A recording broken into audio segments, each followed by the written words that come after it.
Ahí está. Hola, Sofía. Hola, buen día. A nadie se le niegan 15 minutos de fama, Patricio.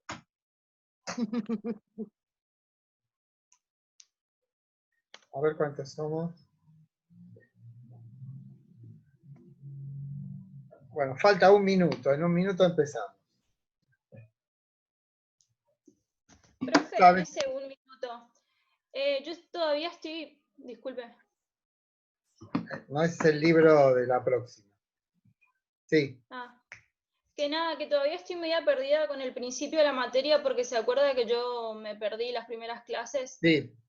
Y quería saber cuáles eran los capítulos que había que leer de los primeros textos, el de Quito y el de... No, el de Quito, ya les dije, no es una lectura obligatoria. Es el libro completo y tiene como, digamos, como finalidades que ustedes se empapen de qué cosa es el mundo griego. No es, o sea, no va a haber un examen que diga qué dice Quito acerca de, no. Sí. Pero es absolutamente conveniente que lo lean por ustedes, digamos. Y después, de Mircea Eliade es un capítulo, que es el único que está en el campus, que se llama La estructura de los mitos. Después hay una clase que no tiene un texto en particular, que es lo que se llama sinopsis sobre la historia griega. Eso hay que tomar lo que di. Después tenemos el texto de Parker, que se llama La religión griega. Sí. Después tenemos el texto de Rode sobre sí, eso sí, ahí ya. El dionisismo. Y después tuvimos el texto de Dodds sobre los chamanes griegos, y de eso vamos a hablar hoy. Y el martes nos vamos a dedicar a este texto. No sé si se ve, que es el capítulo que se llama, creo que es el último capítulo, Del mito a la razón. Es el último capítulo de este libro. Yo no sé, Patricio, no sé si está el libro o está el capítulo solamente. La verdad que no sé. Creo que está el libro entero. Y ahora no está funcionando el campus. Quise ¿no? ingresar y no pude. No está funcionando. Al menos a mí no me funciona, no sé si a Patricio o ¿Pudiste a los entrar otros alguna chicos. vez? Sí, pude. Pero tengo que descargar ahora cuando... Si ves que no podés, mandame un mail o mandame por el WhatsApp y te mando el texto, ¿sí? Dale, muchas gracias. O te mando el link al texto. Sí, justamente, no sé si lo conoce, a este libro El mundo de Sofía. Sí. Me había regalado mi mamá y vi que tiene muchísima información sobre lo que es la filosofía y todo eso, así que está Sí, bueno. fue un libro muy famoso en los años 90. Sí, Sí, me sirven. acuerdo. Son todas las cosas de divulgación sirven, siempre y cuando sepamos que el límite de la divulgación es eso, es para divulgar, pero no para conocer con... Hola Martín, no para conocer con Hola, ¿qué tal? Buenas. Digamos, con cierta profundidad, ¿sí? Claro, sí. Son divertidos, entretenidos, pero bueno. Es lo mismo que pasa con series como Merlí o... Claro. Sí. Son atractivas, son interesantes, pero tienen un límite. ¿Qué haces fumando a esta hora, Patricio? Que me das ganas de fumar, querido. Merlí, profe, no deja mucho de fondo, ¿no? Es que, insisto con esto, cuando nos, digamos, ingresemos al terreno más escabroso de la filosofía, se van a dar cuenta que todo eso que se dice es sugestivo, interesante, movilizante, tiene todos esos atributos. Pero eso no es la filosofía, en todo caso. O sea, son como posibilidades, llamémosle, que te da. Bueno, igual yo creo que esa es como la manera como más linda de entrar a la filosofía, ¿no? O sea, más atractiva. Sí, Al inicio, al principio. sí, está bien. Yo no voy a decir que no les tengo mucha simpatía, pero... Está bien. porque a veces, no siempre, no es que tengan la intención, pero dan las cosas de una manera tal que depende más de cuál es la actitud del que escucha de la cosa misma. ¿Entendés? O sea, te dan las cosas de tal manera que te sean atractivas, que te sean interesantes. Y muchas veces no respetan lo que es la cosa es la filosofía misma. Entonces te dan un producto Para que lo elaborado consumas.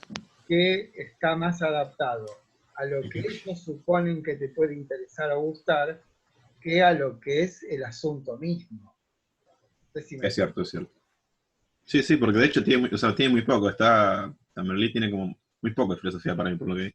Es más que nada la cada serie. vez menos tenía, Lo que era toca, más si se pero nada. acostaba con Sí, la hija, con la madre de sí, esto, sí. bueno, En fin, listo, ya se está. transformó en una serie. Profe, Sí, profe, sí, ¿conoce la colección Descubrir la Filosofía?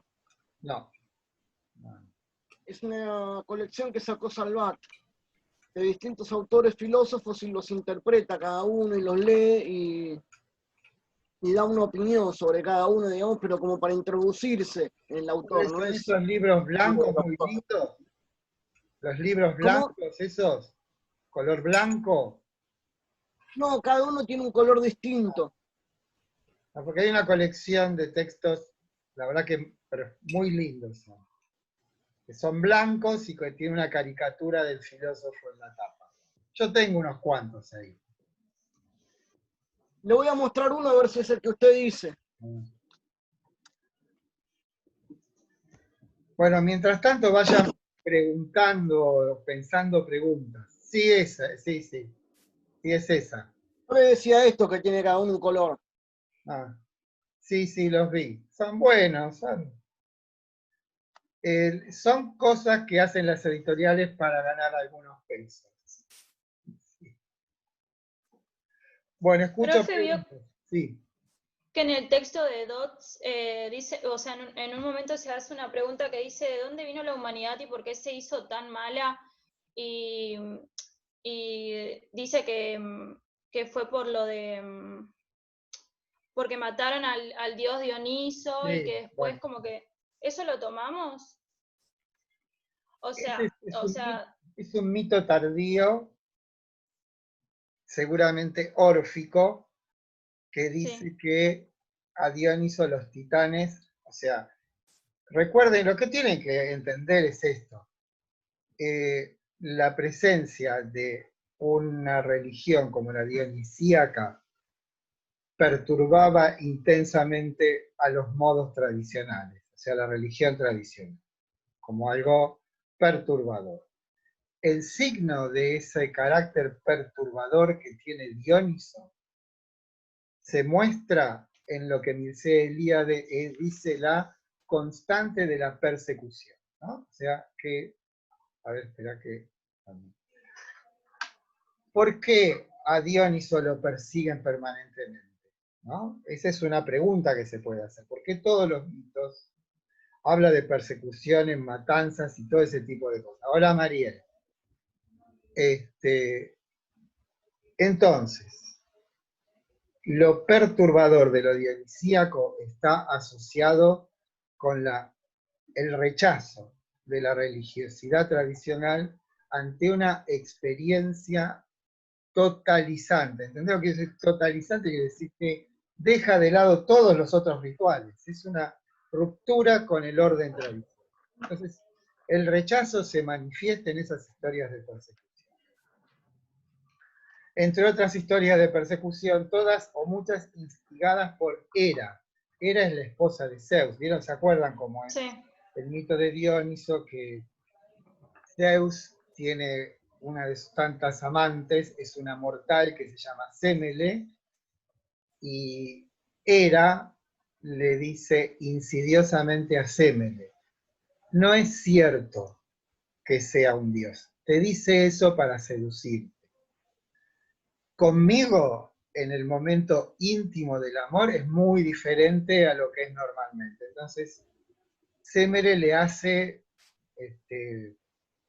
digamos, que le cumpla un pedido. Y Zeus le dice que sí. Y el pedido es, cuando estás conmigo íntimamente, sé cómo eres. Y resulta que la pobre Semere queda reducida a cenizas, ¿no? Y de entre las cenizas se extrae al nonato Dioniso y se lo implanta en el muslo.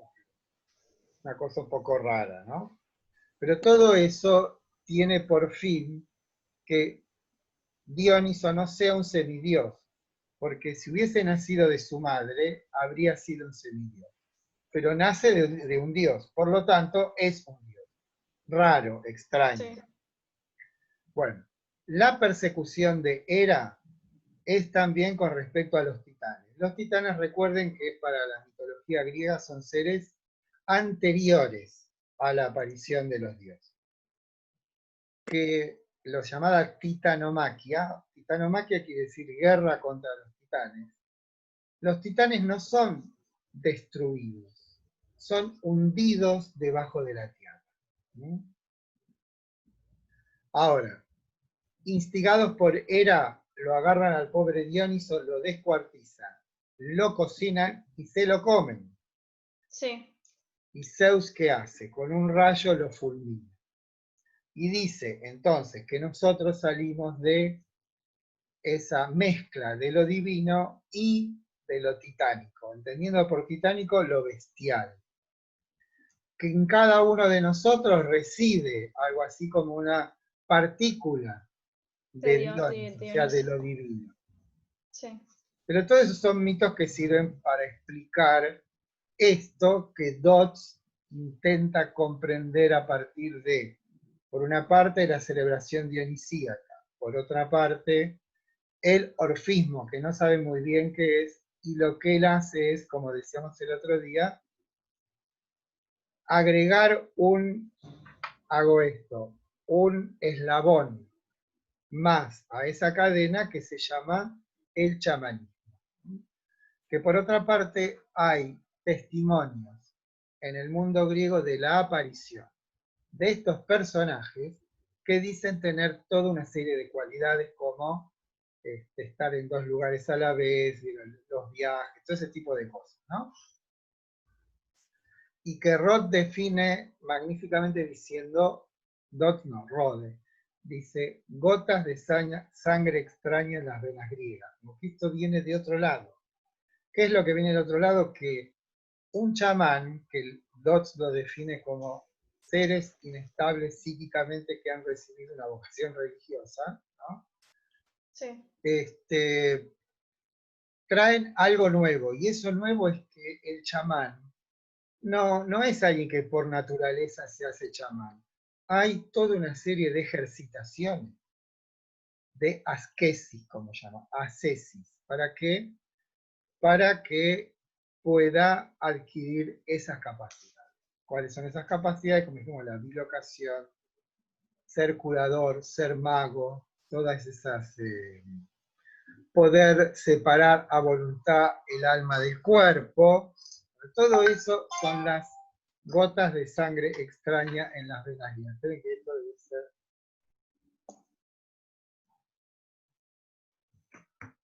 ¿Está claro, Sofía?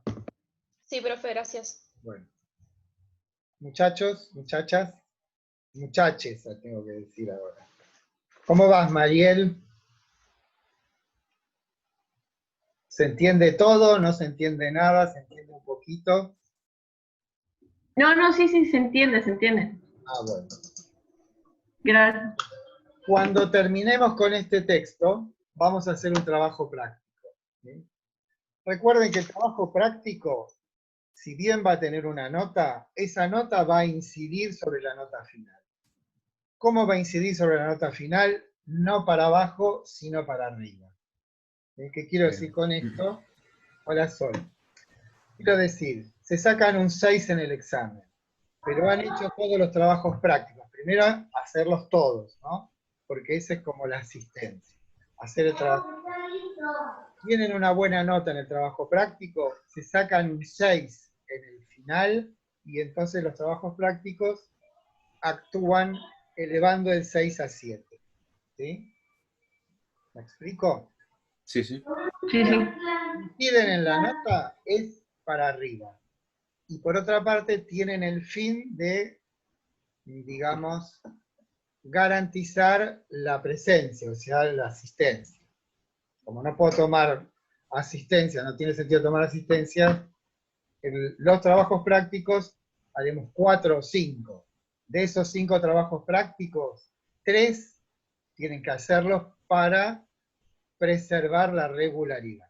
¿Sí? Profe, ¿con cuánto se promocionaba? ¿Con 7 o con 8? 7. Ok. 7 o más. Bueno, Sol, ¿cómo vas? Que estabas medio perdida al principio. No te escucho. Tenés el...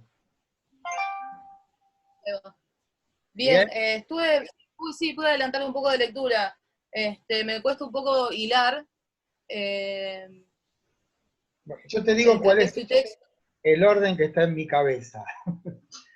A ver, Yo creo que ya se los dije, pero se los vuelvo a repetir. Los textos, yo sé que no tienen hilación entre sí. La hilación se la tengo que poner yo. ¿Mm? Sí. no era yo entonces. Primer paso. O sea, ¿cuál es el suelo sobre, esto lo vamos a ver bien con el texto ¿no? ¿Cuál es el suelo de donde nace el primer brote del pensamiento? Es el religioso. ¿Sí? Podemos decir, la filosofía es una modificación de la religión, de alguna manera. Entonces, si partimos de ese precepto, estudiemos primero qué es la religión, ¿no? Preguntémonos por la religión. Por supuesto, no todo el fenómeno religioso. Tomemos a alguien reconocido como es Mircea Eliade y preguntémosle a él. ¿Qué nos responde? Bien, mitos cosmogónicos. O sea, mitos sobre el origen. ¿A quién le preguntamos? ¿A la Biblia, al Corán, a la Ilíada, a la Odisea? No. Preguntémosle a aquellas comunidades donde el mito no está literariamente elaborado. ¿Por qué es eso? Porque Mircea Eliade tiene la convicción de que el fenómeno religioso no es algo que ocurre casualmente en la historia de la humanidad, sino que para él el fenómeno religioso define al hombre como tal. Pero eso es una opinión válida como cualquier otra, si está justificada, de Mircea Eliade. Lo que nos interesa a nosotros es ver cómo en la estructura misma del fenómeno religioso hay determinadas formas que se repiten inexorablemente en nosotros, en el pensamiento y en la vida en general. Ese es el propósito. Segundo paso, el mundo griego. Para eso tienen el libro de Quito, que recién me preguntaba Sofía, que no va a haber examen sobre Quito, pero sí es altamente conveniente que lo lean. ¿No? ¿Por qué? Porque les da un sustrato, ¿se dan cuenta? Les da voy a hacer una palabra, background, ¿no? Les da un suelo. Una Bueno, estructura, una base. claro. Después, ¿qué hicimos? Una sinopsis, o sea, una síntesis de la historia griega, para saber dónde estamos ubicados en el tiempo, qué fue lo que fue pasando. Y después ya nos metimos en la religión griega. En general, texto de Parker, que la verdad que es casi un milagro que en 20 páginas haga un resumen tan bueno, ¿no? Y después, ¿qué hicimos? Bueno, del fenómeno religioso griego vamos a una deriva, o sea, un camino que siguió el espíritu griego en lo que hace a la religiosidad, que se llama dionisismo. ¿Por qué elegimos ese camino? Porque el dionisismo es el fundamento de lo que será después el pitagorismo y después el platonismo, además de la tragedia. Entonces, tomamos el texto de Rode para que nos ilustre acerca del fenómeno dionisíaco, con un montón de detalles, que si los tracios, que si esto, que si lo otro, a nosotros lo que nos tiene que importar es el papel que cumple el texto de Rode en nuestro plan de trabajo.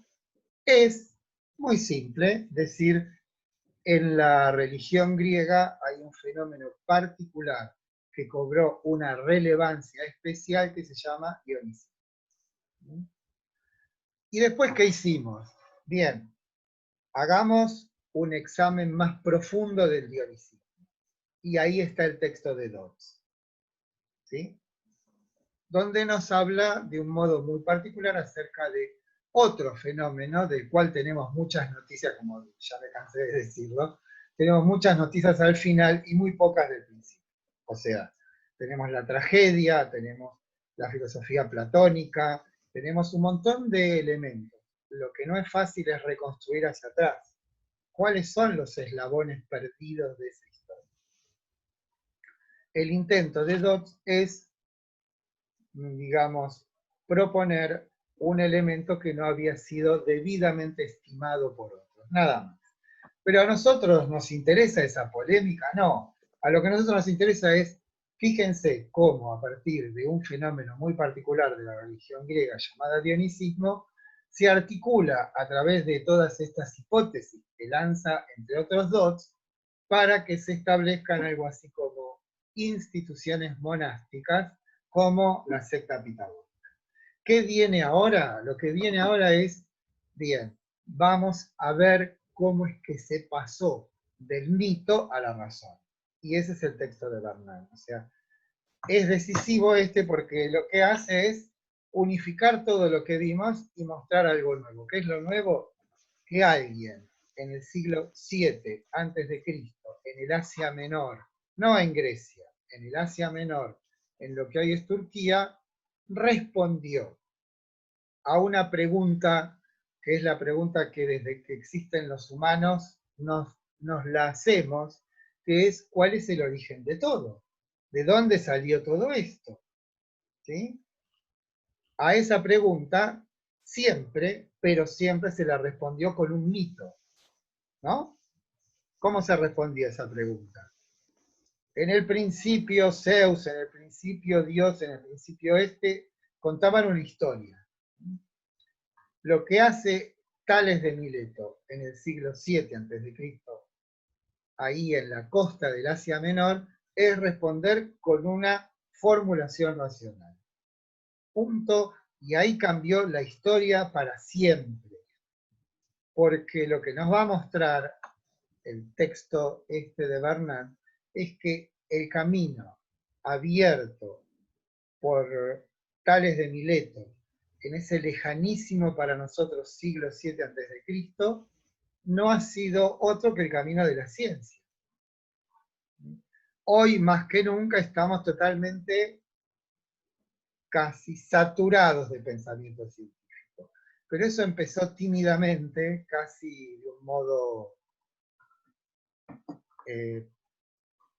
poco visible, en una zona marginal del mundo griego, con una persona que en lugar de decir Zeus, dijo los elementos de la naturaleza. ¿Sí? Agua, tierra, fuego y aire. Dijo eso. Fue Empédocles, ¿no? ¿Puede ser el nombre? No, ese es Tales de Mileto. Empédocles es posterior. Ah. Es el que toma Dodds. Claro, porque él también hablaba de los elementos del fuego, el aire, el agua. Bueno, lo que pasa es que eso también vale para Aristóteles. Durante muchísimo tiempo, hasta que no apareció la química, los elementos eran esos cuatro. Lo que son los elementos de la astrología, esa idea de los cuatro elementos la sacan los griegos de la astrología babilónica. Que son los elementos de los signos, ¿vieron? Sí. A ver. Tauro, Virgo, Capricornio, Tierra. Acuario, Libra, Géminis, aire. Sagitario, Leo, Aries, fuego, ¿qué me queda? Agua. Piscis, Cáncer y Escorpio. Bueno, ahí tienen los cuatro elementos. ¿Sí? Y esto, una pregunta, profe. ¿Esto tiene que ver en algún punto con Mercurio, con Júpiter, con Saturno? ¿Tiene más que ver con los romanos eso? Los dioses griegos son los mismos que los romanos, Los planetas, digo. ¿eh? Y es lo Los mismo. planetas. O sea, que le llamen Saturno o le llamen Zeus. No, Saturno no es Zeus, Saturno es Júpiter.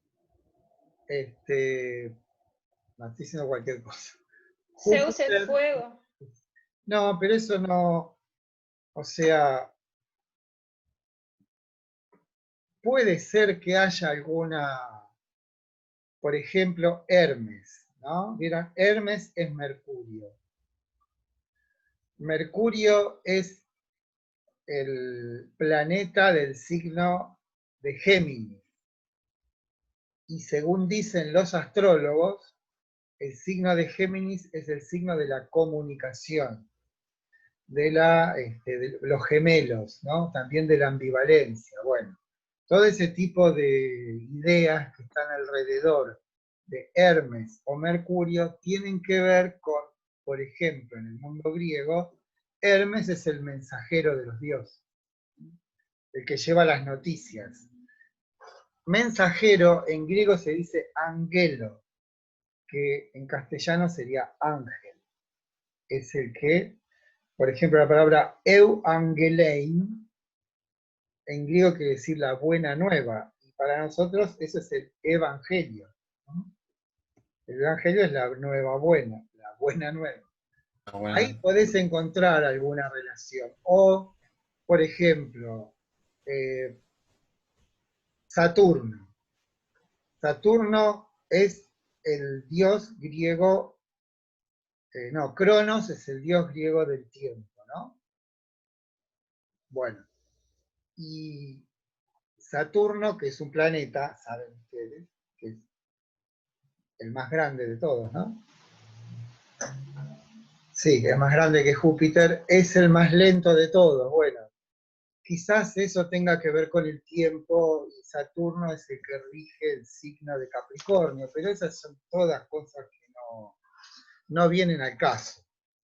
Hay alguna relación entre las características de los dioses y los signos astrológicos. Pero a nosotros eso no es algo que nos importe demasiado. Lo que sí es notable es que los dioses griegos son los mismos, o los dioses romanos son los mismos que los dioses griegos. Diana es Artemis, Juno es Hera, Júpiter es Zeus, Mercurio es Hermes, Vulcano es Hefaistos, Venus es Afrodita, Baco es Dioniso, no sé si me queda alguno, Ceres es Demeter. ¿Quién me queda? Palas Atenea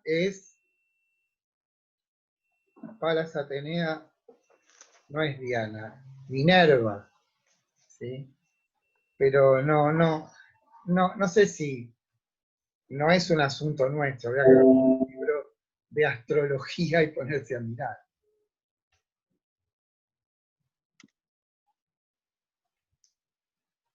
Bueno, ¿quieren que hablemos de lo que viene? ¿O tienen alguna otra pregunta? Martín, que estás muy silencioso. Sí, sí, justo, perdón, justo me muteé porque había ruido en mi casa.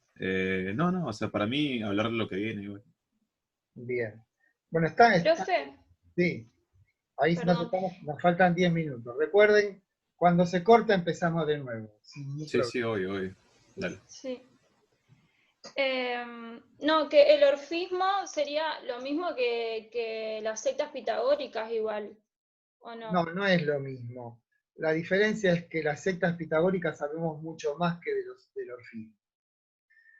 Escuchen esto, el problema del orfismo es que las personas que supuestamente compartían ese culto mistérico que se llama orfismo, no sé si vieron el documental que les puse como hipertexto, tenían un pacto de algún modo de secretismo, de no divulgar.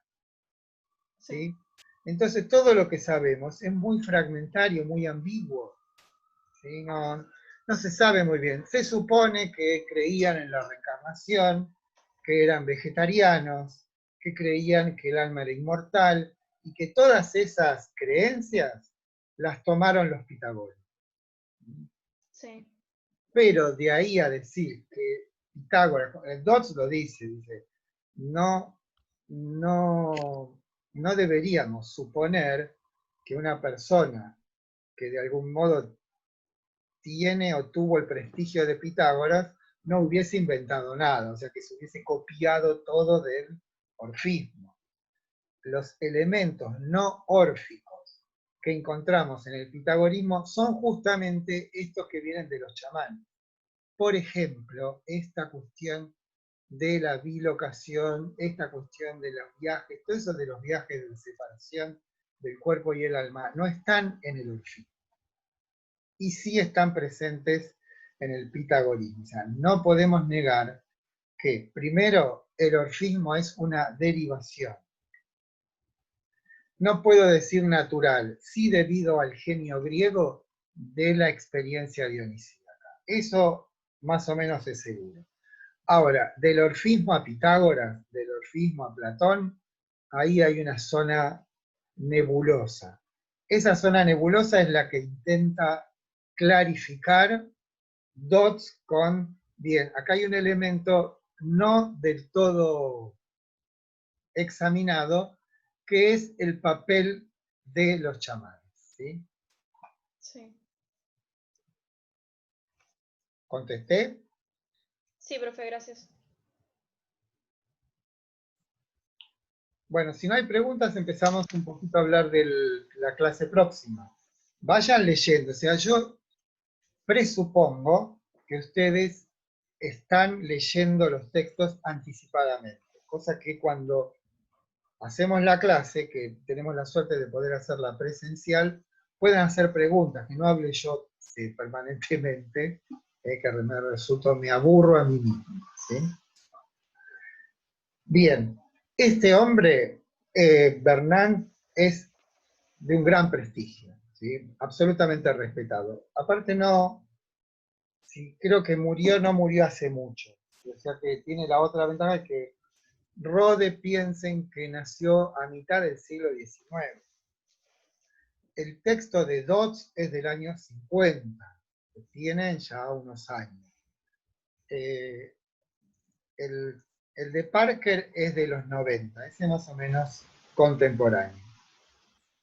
Entonces, estamos delante de alguien que tiene por lo menos las últimas noticias.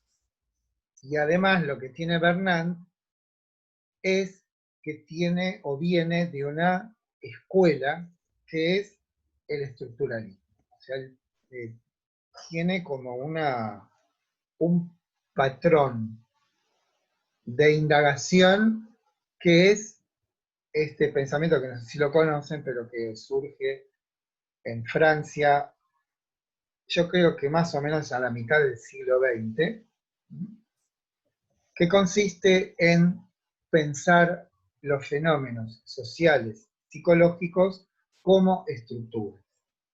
Las estructuras son organismos que tienen una cierta armonía interior y esa armonía interior está asociada con las funciones de los órganos. O sea, como pensemos nuestro cuerpo como una estructura. ¿De qué está compuesta esa estructura? De una serie de órganos. Cada órgano funciona en armonía con los otros.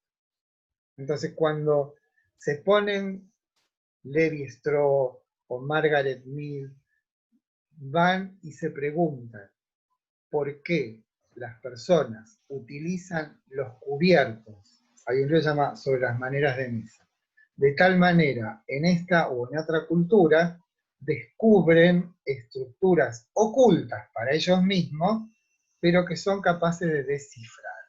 Esa es la impronta, podemos decir, impronta, entiende lo que digo, ¿no? O sea, la marca que lleva a Bernard a estudiar los mitos o el fenómeno griego con un determinado bagaje de conocimientos o de método, con un método, ¿sí? Y ese método es el estructuralismo. Pero eso simplemente se los digo para que se enteren.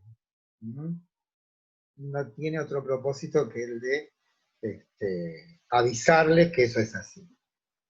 Respecto del texto mismo, van a ver que tiene 3 divisiones. Está dividido en 3. La primera parte se refiere a algo que todavía nosotros no vimos, y es cómo nace la razón. ¿Dónde, cómo, cuándo, quiénes? ¿Y qué? ¿Qué es la razón? ¿Cómo aparece? ¿Dónde aparece? ¿Cuándo aparece? ¿Y quién es el que la hace aparecer? ¿No? O sea, esas son las ¿cuántas preguntas? 5 preguntas. O sea, la razón tiene una fecha de nacimiento y un lugar de nacimiento, y sabemos quién fue el que la, voy a decir una palabra fuerte, quién la parió, que es Tales de Mileto. Por lo menos en eso la tradición no tiene ninguna duda. La razón aparece en el siglo VII a.C. con un señor llamado Tales de Mileto, que nunca podremos saber por qué, son conjeturas. Como decía antes, se le ocurre responder a interrogantes casi connaturales con la naturaleza humana, responde no con una historia, no responde con un mito, responde con una formulación racional. Si la formulación racional a nosotros o a la posteridad le pareció justa, injusta, verdadera o falsa, no tiene absolutamente ninguna importancia. Lo esencial, fundamental, paradigmático de lo que hace Tales de Mileto es que no responde con un mito, ¿se dan cuenta?